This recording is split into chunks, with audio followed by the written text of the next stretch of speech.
Jangan mencari teman yang lebih jelek. Bukan wajahnya ya. Ya. Budi pekerti kelakuannya. Karena selain kita sulit mengambil manfaat dari dia, juga karakter watak itu nular.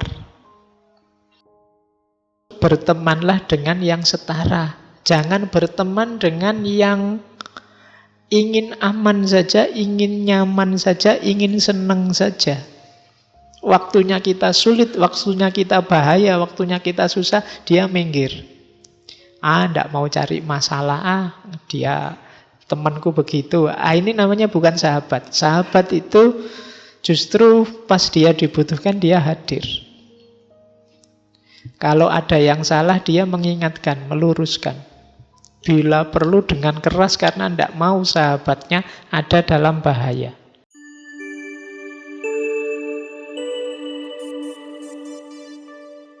Assalamualaikum warahmatullahi wabarakatuh.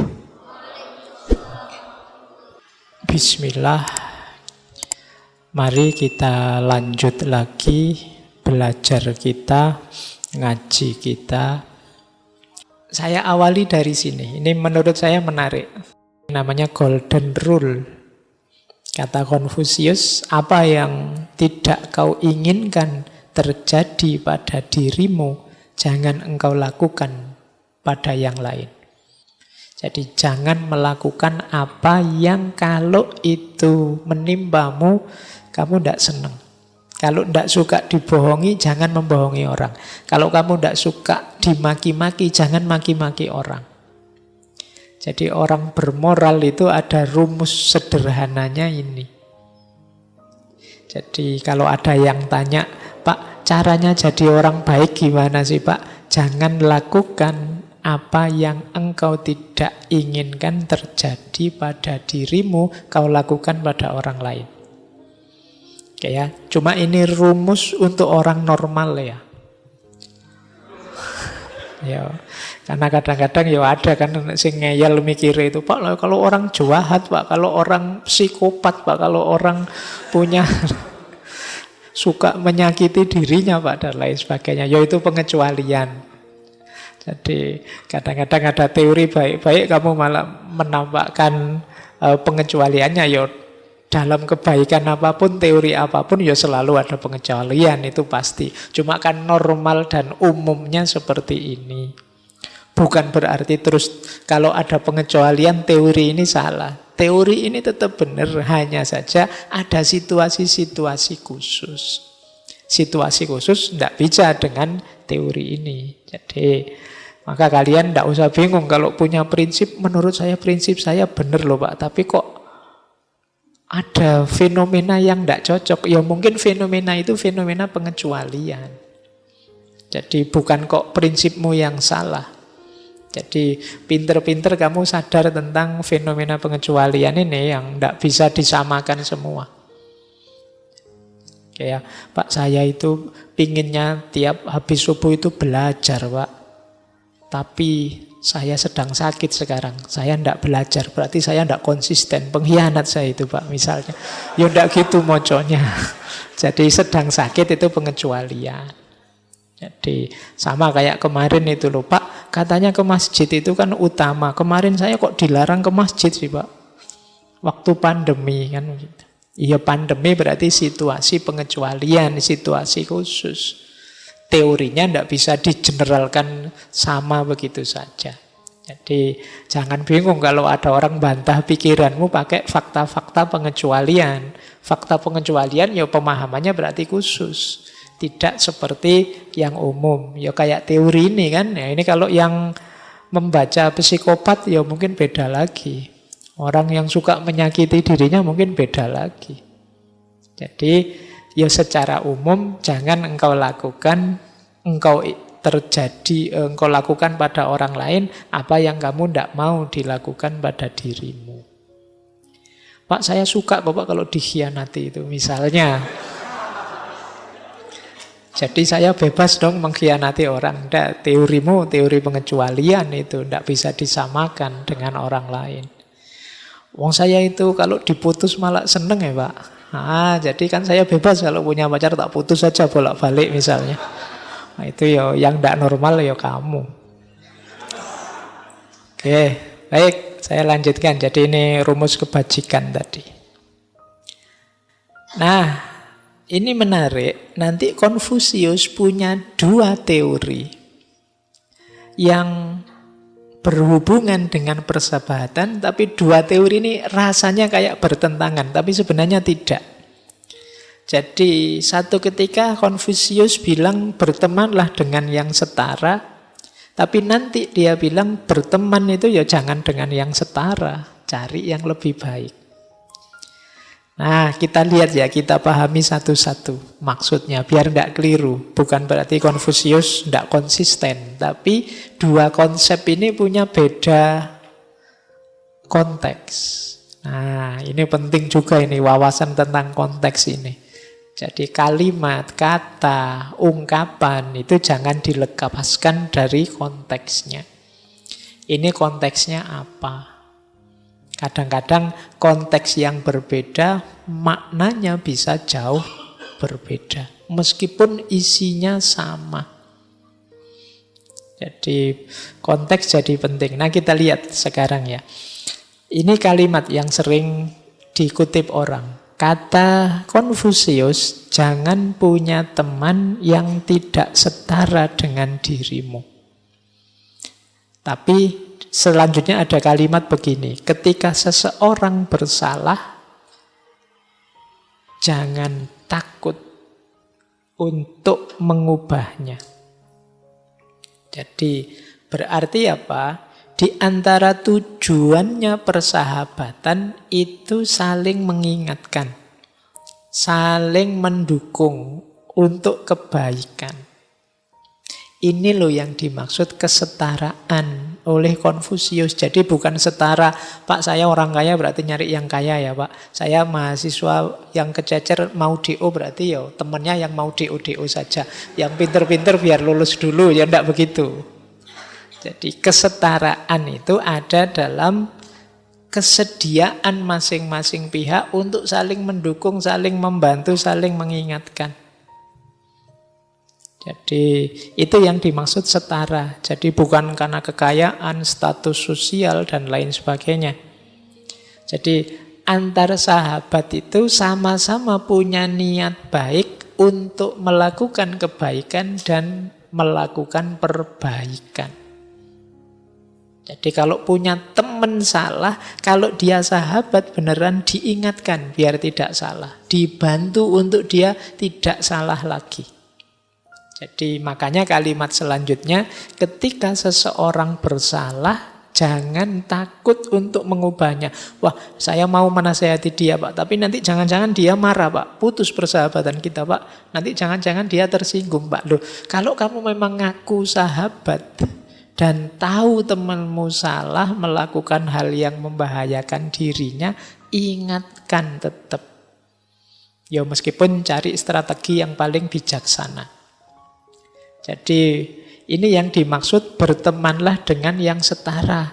Jangan berteman dengan yang ingin aman saja, ingin nyaman saja, ingin senang saja. Waktunya kita sulit, waktunya kita bahaya, waktunya kita susah, dia minggir. Ndak mau cari masalah, dia temanku begitu. Ini namanya bukan sahabat. Sahabat itu justru pas dia dibutuhkan, dia hadir. Kalau ada yang salah, dia mengingatkan, meluruskan. Bila perlu dengan keras karena tidak mau sahabatnya ada dalam bahaya. Makanya kemudian Konfusius bilang antar sahabat itu saling bersikap kritis dan menuntut. Namun tetap ramah dalam persaudaraan. Pak, sahabat itu kan saling menerima, Pak. Kok menuntut? Iya, menuntut untuk kebaikan dan perbaikan tadi. Karena kamu sahabatku, aku ingin engkau hidup dalam kebenaran, keadilan, kebaikan. Ini tuntutanku padamu. Kamu juga nuntutlah begitu padaku. Ini namanya kita setara. Mungkin teman-teman masih ingat ya, salah satu ciri dari orang yang menyayangi, mencintai itu adalah care dan responsibility. Peduli dan mau tanggung jawab. Aku tahu sih itu perbuatanmu, efeknya sekarang kamu tanggung, tapi aku akan membantumu untuk memperbaiki hidup. Ini sahabat. Jadi tidak malah pergi kalau temannya dalam kesulitan. Kok sahabat nyari enaknya saja, berarti sahabat yang tidak setara. Disitulah nanti Konfusius menasehati kita, yuk bertemanlah dengan yang setara saja. Yang tidak setara itu mungkin nyari enaknya saja. Dia punya pamrih-pamrih demi dirinya sendiri. Tidak ada rasa saling.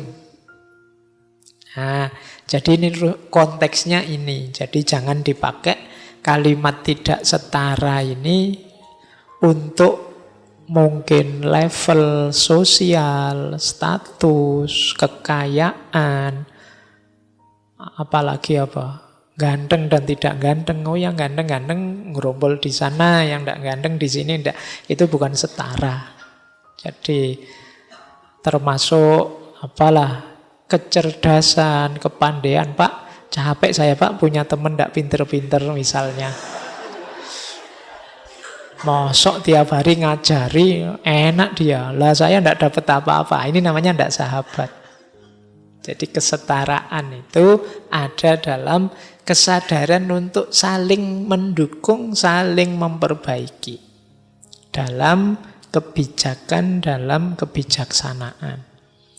Nah, ini rumus yang pertama yang sering orang kadang-kadang salah paham dengan pernyataannya Konfusius ini. Jadi maksudnya bukan urusan eksternal, tapi kesungguhan, keseriusan dalam bersahabat untuk saling mendukung, saling menguatkan.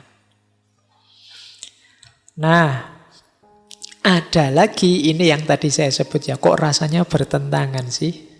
Nah, kata Konfusius lagi, jangan pernah bersahabat dengan orang yang tidak lebih baik dari dirimu. Loh Pak, ini beda lagi ini Pak. Enggak, saya bilang tadi, setiap pikiran, setiap gagasan itu kita harus tahu konteksnya. Biar pas. Jadi, kalau yang ini yang dilihat oleh Konfusius, kita itu kan berteman untuk perbaikan diri.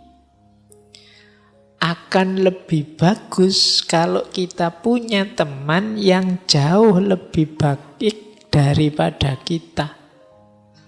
Kenapa? Kita bisa belajar banyak dari dia. Gitu.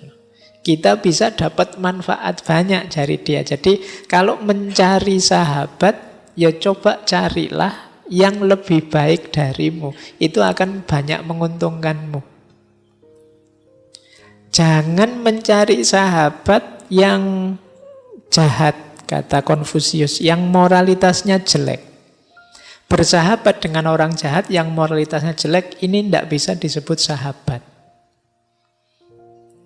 Jadi sahabat itu ya dengan orang baik.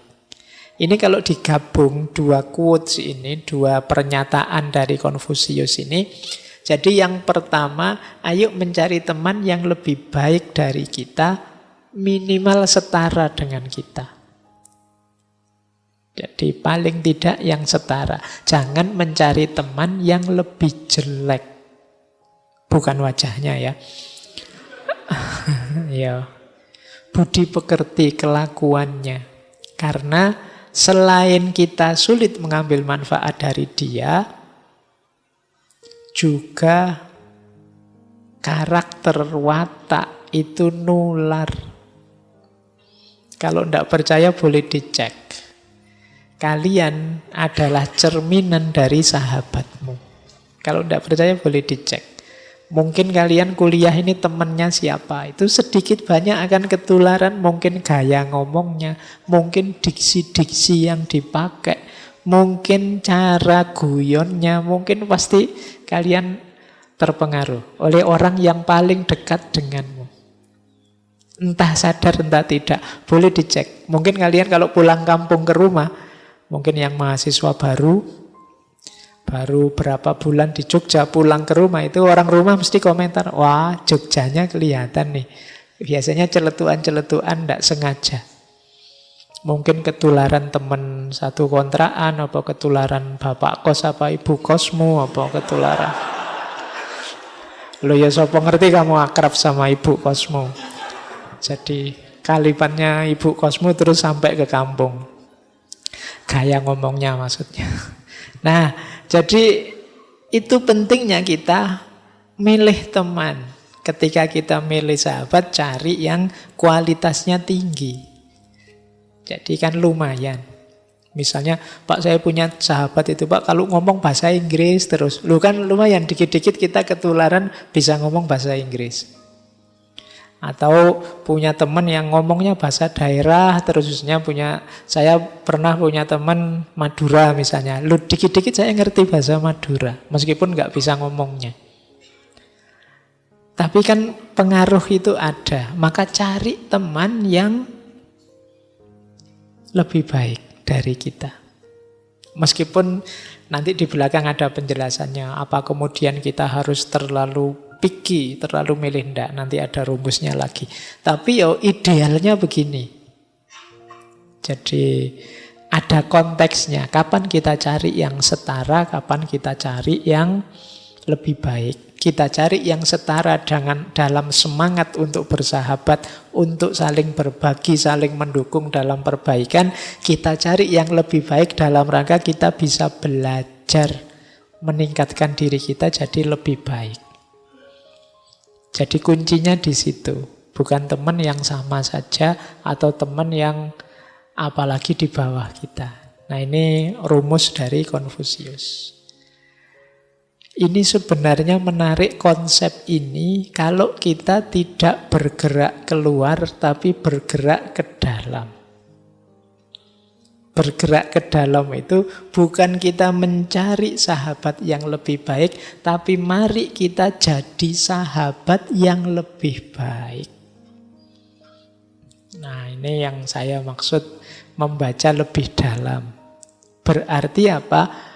Jadilah kalian ini sahabat-sahabat yang lebih baik. Jangan hanya mengandalkan orang mencari yang lebih baik. Perhatikanlah apa yang bisa kalian berikan untuk meningkatkan kualitas sahabatmu. Tidak hanya kamu menuntut sahabatmu agar lebih baik dari dirimu. Nah, ini menurut saya ya. Jadi pernyataan dari Konfusius ini menurut saya kalau dibaca lebih dalam bisa ke sana. Kita itu kan sering kalau ada pernyataan-pernyataan semacam ini itu kita selalu menuju keluar. Kita mencari siapa sih sahabat itu yang sahabatku yang ini enggak, sahabatku yang itu enggak, sahabatku. Lupa menghitung diri sendiri. Apa kamu pantas jadi sahabat yang berkualitas tadi? Nah, jadi ini tips dari Konfusius. Yang saya bilang tadi, ini seolah-olah bertentangan. Tapi bisa kita baca sesuai konteksnya. Jadi ada situasi yang memudahkan kita memahami yang rasanya bertentangan tadi. Kalau yang pertama tadi berhubungan dengan semangat kita berkawan, bersahabat yang harus setara. Yang kedua ini berhubungan dengan aspek perbaikan dalam persahabatan. Oke, kita lanjutkan. Jadi paling tidak sekarang ngerti ya. Teman itu ya mencari yang setara, ya mencari yang tidak setara. Yang tidak setara itu maksudnya yang lebih baik dari kita, bukan yang lebih buruk. Kalau yang lebih buruk atau berteman dengan orang jahat tidak bisa disebut persahabatan. Oke, kita lanjutkan lagi. Yang buruk itu biasanya menyakitkan dan merusak. Ini saya tidak tahu, ini istilahnya saya terjemahkan letterlek ya. Ada sahabat yang muluk-muluk, teman yang muluk-muluk, ada teman yang lembut, tapi dalam tanda petik, ada teman yang pinter ngomong. Nah, yang buruk dan merusak yang pertama apa? Orang yang muluk, ngomongnya tinggi. Jadi cuma tidak seperti yang tercerahkan tadi, dia omong tok. Tiap hari tutur-tutur, wae ngandani kita, kamu enggak ngan begini, jangan begitu. Tapi kelakuannya dewe ndak begitu. Nah, ini namanya sahabat yang muluk. Kata Konfusius ini rada-rada jenis penipu orang-orang munafik. Jadi ngomong dok, muluk-muluk di depan kita, kamu itu harus rajin belajar. Nanti nyari beasiswa ke luar negeri, bahasamu ditingkatkan. Tapi yang ngomong sendiri terancam DO. Nah, itu kayak kakak kelas ngajari adik kelasnya itu, wah wis muluk-muluk. Nah ini kadang-kadang merusak, menyakiti dan merusak. Hati-hati dengan sahabat yang besar omong. Jadi yang tidak sesuai antara yang diomongkan dengan kenyataannya. Ini menyakitkan dan merusak. Ada yang kedua, lemah lembut, tapi penuh pamrih. Orangnya lembut, kalau ngomong menyenangkan, menggembirakan, tapi di balik itu ada pamrih-pamrih untuk keuntungannya sendiri. Ini namanya, ya istilahnya sahabat yang lembut sih. Kelihatannya halus, nyaman, enak jadi teman. Tapi sebenarnya dia nyari keuntungan untuk dirinya sendiri. Nah, ini sahabat jenis kedua. Ini agak sulit dideteksi, tapi nanti ketahuan di belakang. Jadi lemah lembut tiba-tiba, kamu punya uang berapa? Iya. Nanti kalau sudah dapat hilang, muncul-muncul begitu lagi. Wah, cerita yang indah-indah, kita terpesona. Nanti ujungnya masih punya ndak? Oke ya, itu teman jenis kedua. Jadi teman yang menyakiti dan merusak. Nah, yang paling parah yang ketiga. Kalau ini terang-terangan menyakiti. Jadi mereka ini ya memang ngomongnya kasar, menipunya terang-terangan, menyusahkan kita juga terang-terangan. Kalau kita dekat dengan dia, reputasi kita langsung jatuh, kehormatan kita langsung jatuh. Nah, ini teman jenis ketiga. Nah, kalau lihat, misalnya orang lihat fotomu jajar dia, loh kamu kenal anak kayak gini nih. Nah, itu teman jenis ketiga. Jadi kedekatanmu dengannya membuat namamu jatuh. Kata Konfusius, dekat dengan orang seperti ini kadang-kadang tidak terelakkan. Karena sahabat itu, teman itu bisa macam-macam. Tapi kata Konfusius, harusnya kita tidak diam saja. Entah kita peduli sebagai sahabat dan melakukan perbaikan, atau ya kalau bisa dihindari. Karena kalau kita diam saja, orang akan menganggap kita komplotannya. Kamu temannya anak itu ya, mesti nanti kamu datang-datang ke sini, nipu nanti, utang nanti. Nah, ini jadi kamu dianggap komplotannya, karena temannya jenis-jenis seperti itu. Jadi kata Konfusius ini teman yang pandai bicara. Orang jenis ketiga ini merusak. Jadi, ayo sekarang meneliti, jangan sampai kita punya sahabat jenis tiga ini.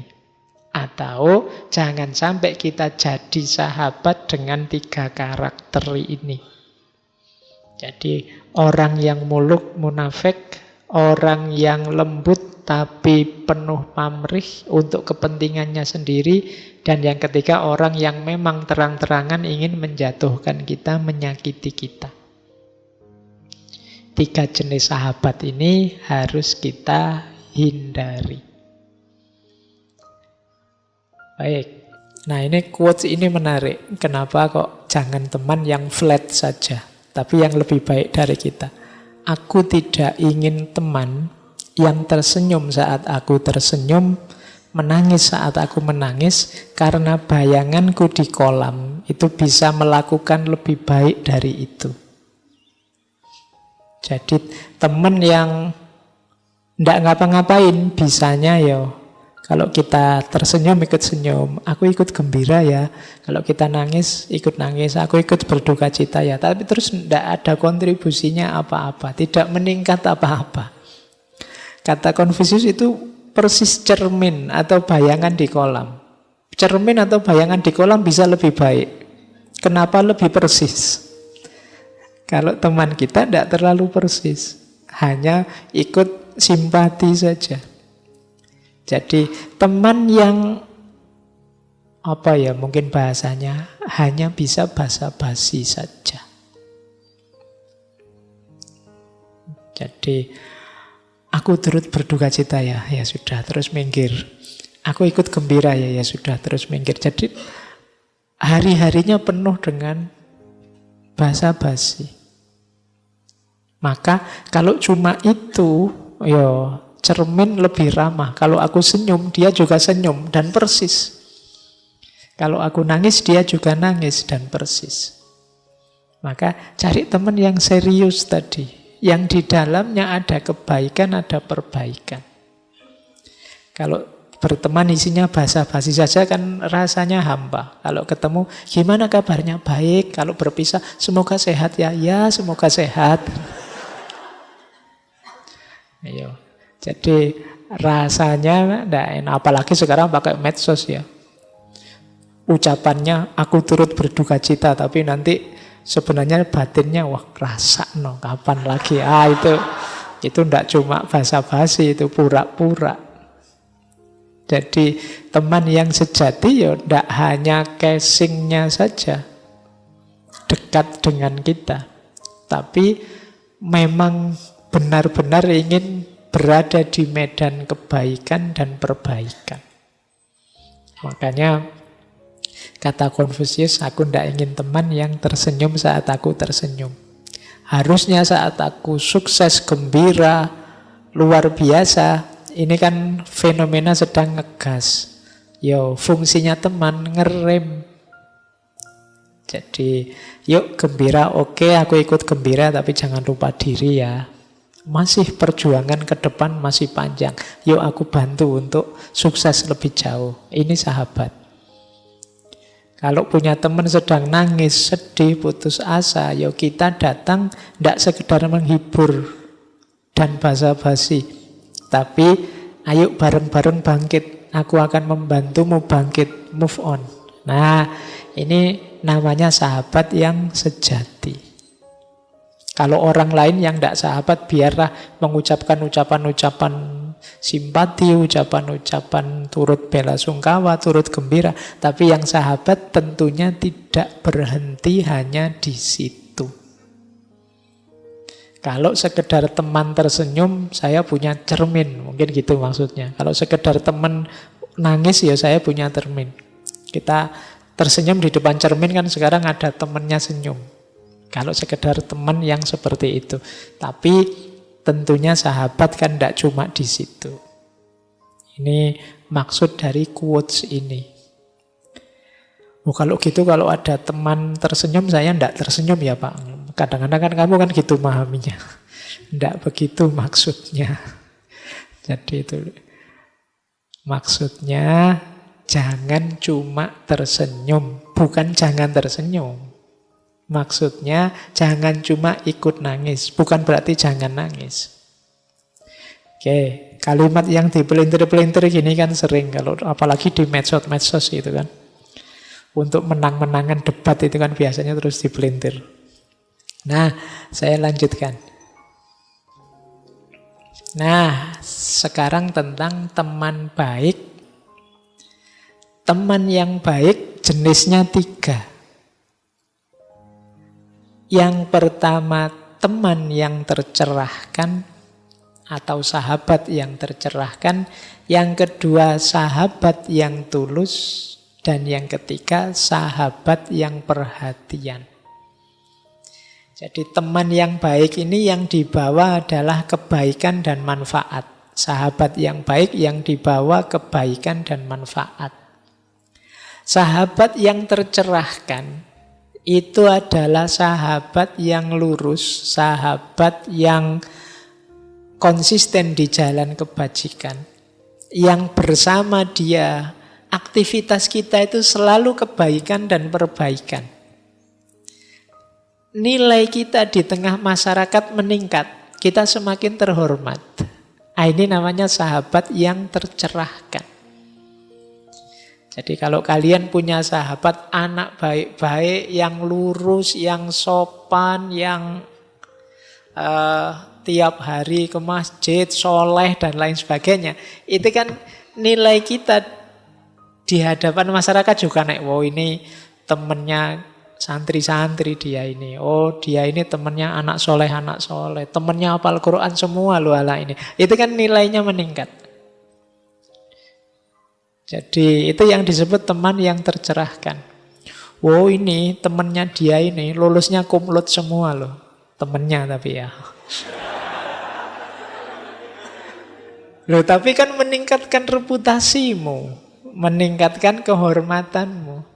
Meskipun hanya punya teman, meskipun hanya dekat, kan begitu. Jadi ini teman yang tercerahkan. Itu kan yang membuat kalian seneng foto-foto dengan siapa, untuk menunjukkan bahwa temanku kayak gini loh.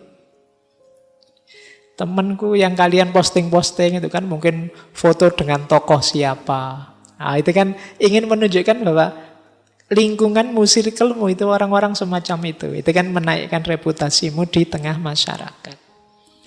Cari teman yang baik, maka nilaimu juga akan meningkat. Itu teman yang tercerahkan. Yang kedua, teman yang tulus.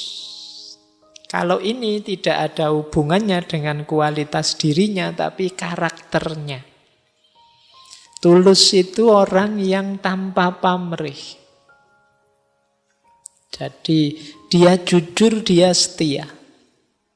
Mungkin kualitasnya tidak setinggi dirimu, tapi percayalah dia akan mendukungmu.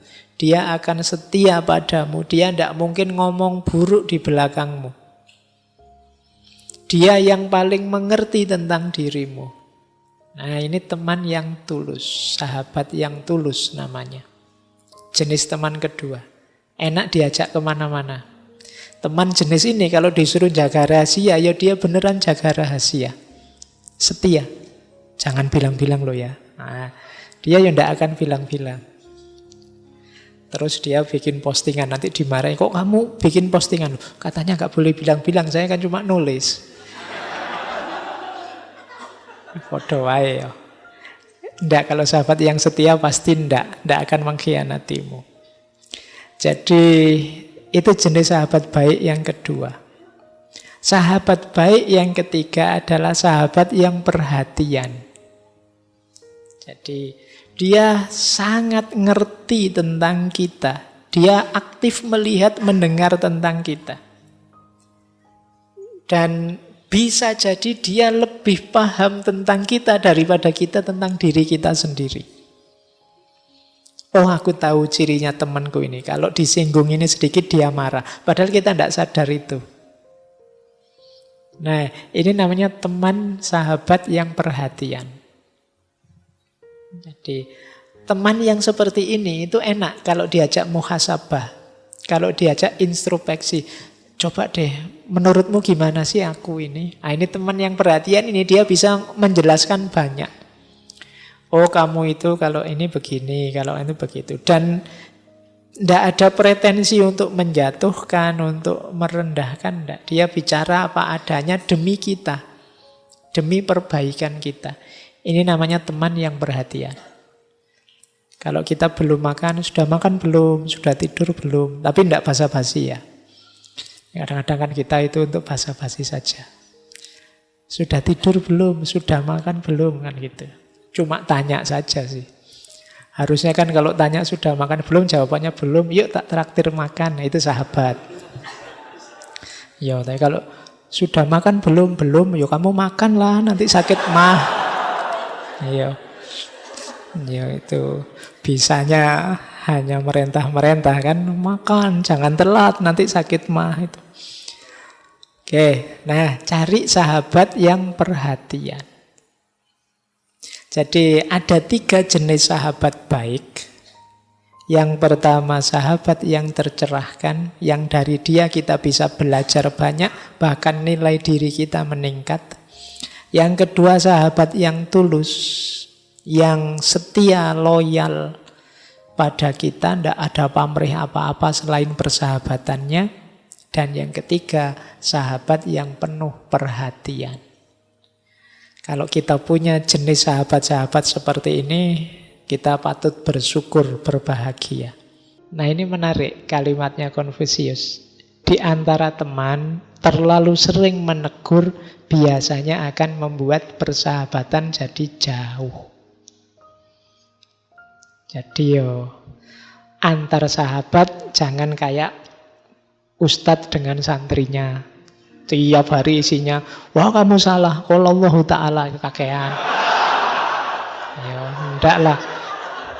Sesama temen ya santai saja lah. Jangan kayak dosen sama mahasiswanya, jangan kayak polisi sama yang ditangkep, enggak. Jadi yo sama temen yo sekali-sekali lah menegurnya, jangan terus-terusan. Yang bijaksana. Karena terlalu banyak negur yo mestinya terus jadi jauh. Kalian yang ditegur terus kan ya sebel. Diingatkan terus kan ya sebel. Nah, maka pinter-pinternya dalam interaksi. Jangan terlalu banyak menyerang. Jangan terlalu banyak menegur. Menegur itu kan sama dengan menyerang. Menganggap yang lain salah. Orang itu punya fitrah kebenaran. Jadi jiwanya nyaman kalau merasa hidupnya ada dalam kebenaran. Sehingga kalau dia disalah-salahkan terus, jiwanya pasti gelisah. Pasti tidak nyaman hidupnya. Maka yuk sesama teman yang arif, yang bijaksana kalau menegur. Cari waktu, cari momen, cari situasi yang pas. Biar tidak meleset. Inginnya kebaikan, malah yang lahir persahabatannya bubar. Hari ini kan banyak, kita sering membahas sesuatu, inginnya menemukan yang lebih benar, lebih baik, tapi yang benar dan baik tidak ketemu, malah pecah. Malah kehilangan sahabat, kehilangan teman. Nah ini karena apa? Kalau bahasanya Konfusius tadi ya, terlalu sering menegur. Sehingga akhirnya yang lain jadi tidak nyaman. Kita bareng orang yang tiap hari ngingetin kita kan jadi nggak nyaman. Ada temennya duduk di masjid silo dong. Nah, begitu silo, jangan dangak dong, dingkluk. Jangan, sebel kan kita, apa-apa diingatkan. Gelasnya jangan sebelah kanan, sebelah kiri. Oh, terus HP-nya dimatikan, ditengkuripin, jangan di. Oh, itu kan diatur sampai detail gitu kan jengkel. Paling kan terus kita minggir. Teman kita juga begitu, kalau tiap hari diingetin. Orang Islam itu ya mbok ya jangan 5 waktu, tambah-tambah tahajud lah. Nanti terus pagi-pagi gini kok malah HP-nan, sholat duha, rezeki kita akan tiap hari gitu terus ya mesti sebel. Jadi pinter-pintermu menasehati dan menegur. Baik. Nah, ini yang sering dikutip orang. Kata Konfusius, lebih memalukan kalau kita tidak percaya kepada teman kita daripada saat kita ditipu oleh mereka. Jadi dalam hal kehormatan kita sebagai seorang sahabat, mending aku ditipu daripada aku tidak percaya pada mereka. Jadi ini hubungannya dengan kualitas diri kita. Kalau kita tidak percaya pada sahabat, ya berarti kita tidak punya kualitas, tidak punya integritas tadi. Di antara ciri sifat yang utamanya orang itu kan bisa percaya pada orang lain. Nah, jadi mending aku ditipu, ndak apa-apa, daripada aku jadi orang yang ndak bisa percaya pada orang lain. Ini prinsip, nanti bisa direnungi lagi di kamar. Kenapa kok tidak percaya pada orang itu lebih memalukan daripada kalau kita ditipu. Kalau kita ditipu kan sebenarnya ndak ada hubungannya dengan kualitas diri kita. Kita masih tetap mulia, beda dengan kalau kita menipu. Tidak apa-apa aku ditipu, asalkan aku masih punya sifat baik, yaitu bisa percaya pada orang lain. Ketika kita ditipu itu kan berarti sebenarnya kita masih punya sifat baik, yaitu kita percaya, sehingga kita bisa ditipu akhirnya. Alhamdulillah aku ditipu, berarti aku masih punya sifat baik, yaitu bisa percaya pada orang lain. Lu hidup di dunia ini, bayangkan kalau semua orang tidak saling percaya. Kiamat besok pagi. Ya kan? Misalnya kalian masuk ke sini, saya tidak percaya Pak Faiz nanti yang diomongkan baik-baik semua, awas nanti. Awas kalau ngomong. Itu kan sudah ngancam sampai sini.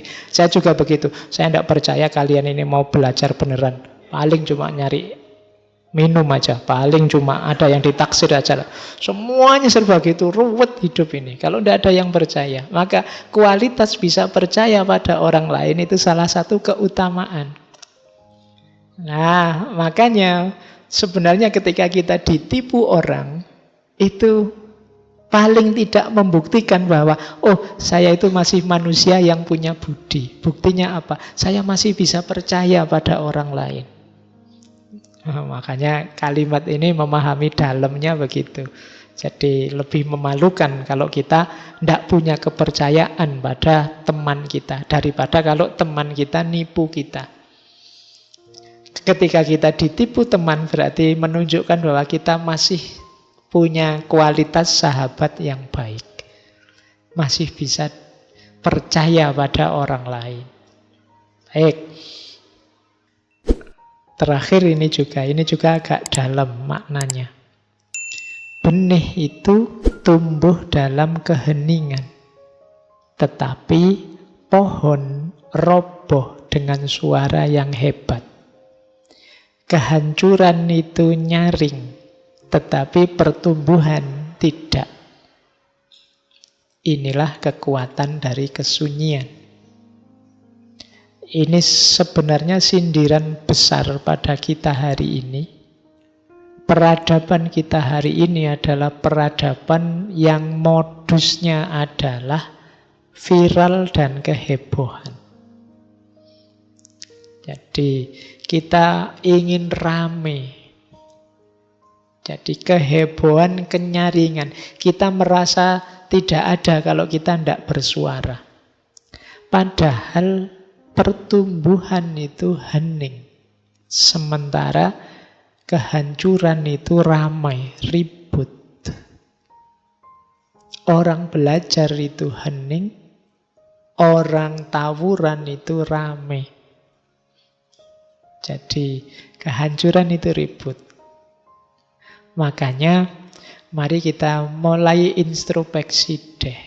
Jangan-jangan peradaban kita hari ini yang semakin lama semakin ramai, itu memang ciri-ciri pohon yang roboh. Sebentar lagi hancur kalau kita tidak mampu menarik diri sebentar ke dalam keheningan. Kita juga yang terlibat dalam keriuhan-keriuhan yang tidak penting, itu menunjukkan bahwa kita tidak tumbuh. Karena tumbuh itu dalam hening. Tidak tumbuh itu kita tidak semakin baik. Ya alhamdulillah kalau kita stagnan saja, tidak berkembang. Semoga tidak merosot lebih buruk dari sebelumnya. Jadi ini bahan introspeksi nanti pulang ke rumah. Bahwa kalau ingin kita semakin baik, tumbuh mental spiritual kita, carilah lebih banyak momen-momen hening. Bukan momen-momen ribut dan ramai. Karena di dalam kejernihan kita akan menemukan banyak mutiara-mutiara kebijaksanaan. Dalam keheningan itulah kita akan ketemu dengan diri kita sendiri. Dan dalam keheningan pula kita ketemu teman yang tidak mungkin mengkhianati.